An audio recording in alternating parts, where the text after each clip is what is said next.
They're worried about odors, mildew, mold that might build up. And that's again because, if you take it from the dispenser and we'll work our way down, here, there's a whole bunch of water that's being flushed into this area.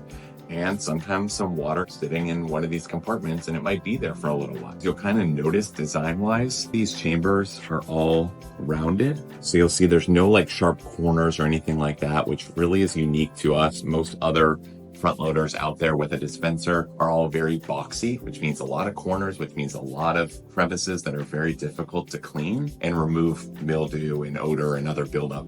So the fact that all of these compartments are rounded makes it very easy for water to be poured in, flush everything into the pre-mixing chamber, and not leave much, if any, residue behind. If a consumer does have water that's built up, or they do want to run this under the sink, super easy to pop out, pour out any excess water, give it a quick little run under the sink faucet if you needed to, and then you can pop it right back in. The big star of the show is, of course, that area specifically for pods.